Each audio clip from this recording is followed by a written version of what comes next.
Un trio de Moldaves qui a décidé de partir à la conquête d'un pays qui, musicalement, tout est possible, qui a décidé de faire danser la planète entière. Aujourd'hui, je vais vous raconter l'histoire d'Ozone.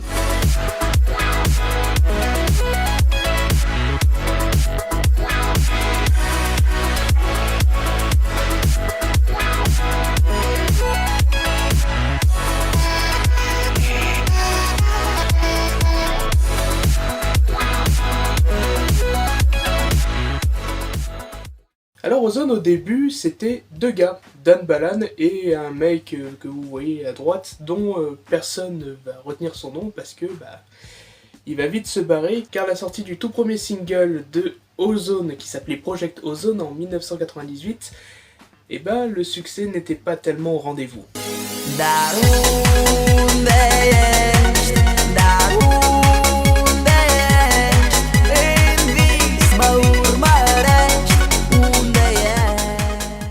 Le succès n'était pas tellement au rendez-vous, si bien que le deuxième gars auquel personne n'a retenu son nom est vite parti. Du coup, Dan Balan ne se laisse pas abattre et décide de créer un casting. Un casting où il y aura deux chanteurs qui sera retenu, Radu et Arsenic. Et ensemble, ils vont faire deux singles.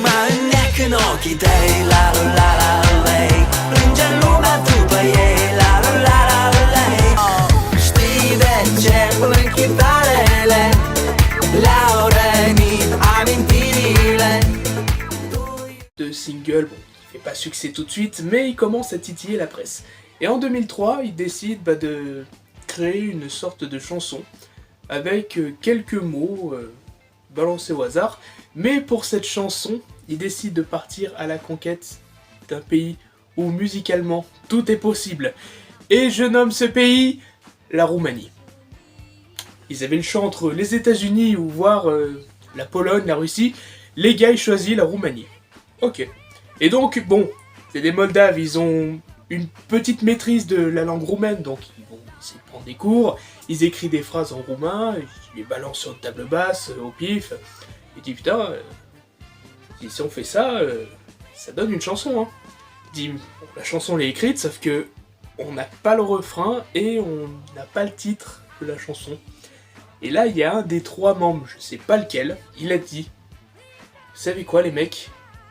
Moi j'aime les tilleuls. Les deux autres se sont retournés et dit, mec, t'as lancé une sacrée idée. Et donc en 2003 sort en Roumanie et en Moldavie, Dragostea din Tale, en français, l'amour des tilleuls. Si je peux me permettre, la chanson en question ne veut rien dire. Enfin, le sens des paroles ne veut rien dire. Vous allez comprendre pourquoi en regardant tout de suite la traduction française du refrain.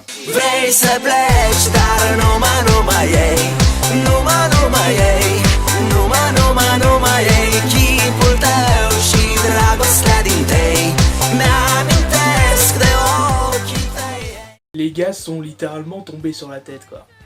Mais ça a marché.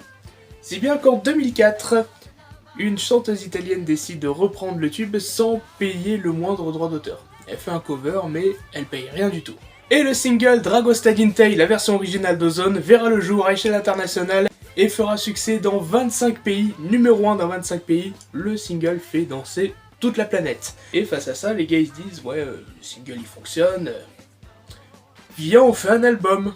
Succès international lui aussi. Enfin bref, le trio enchaîne les succès internationaux, si bien qu'en 2005, ils ont décidé de se séparer pour faire une carrière solo chacun.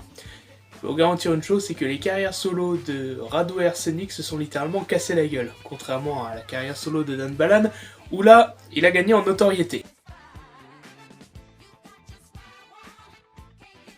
Quand je dis que la chanson fut un succès mondial, elle fut un succès mondial. Elle a eu droit à ses parodies, à ses reprises comme on a vu en 2004, et aussi à un hommage.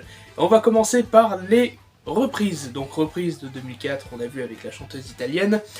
En 2018, Dan Balan décide de mettre un petit coup de jeune à Dragostea din Tale en proposant Numa Numa 2. Et en 2021, il y a une chanteuse dont j'ai oublié le nom mais que vous verrez tout de suite, qui a fait aussi une reprise. Dans la partie parodie et réadaptation, on peut trouver les parodies du 6-9 d'énergie, à l'époque où dans l'équipe il y avait Bruno Guillon, Philippe Lelièvre, Manu Payet, voire même Camille Combal, où ils ont fait le single Le Poulailler, qui reprend la chanson Dragostea Dintei, mais le sens des paroles, c'est pour critiquer une vieille émission de TF1 auquel des milliardaires à fort potentiel ont été lâchés de leur vie de bling bling de star et tout, pour vivre un séjour à la ferme.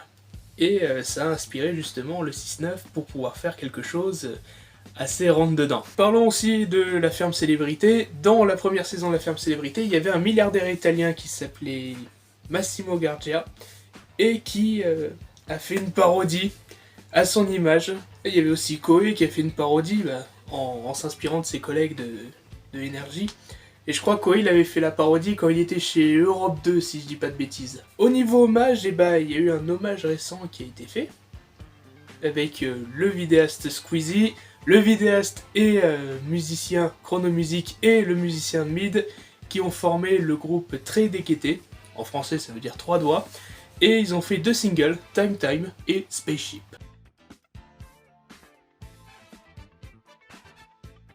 Quand j'ai dit que cette chanson était intemporelle, cette chanson elle est littéralement intemporelle, car quand en 2004, quand le morceau est sorti chez International, il y a un vidéaste qui a posté une petite vidéo où il s'est enjaillé sur le morceau, et de 2004 à ce jour, la vidéo a fait plus de 700 millions de vues, ce qui fut un peu la danse officielle du morceau.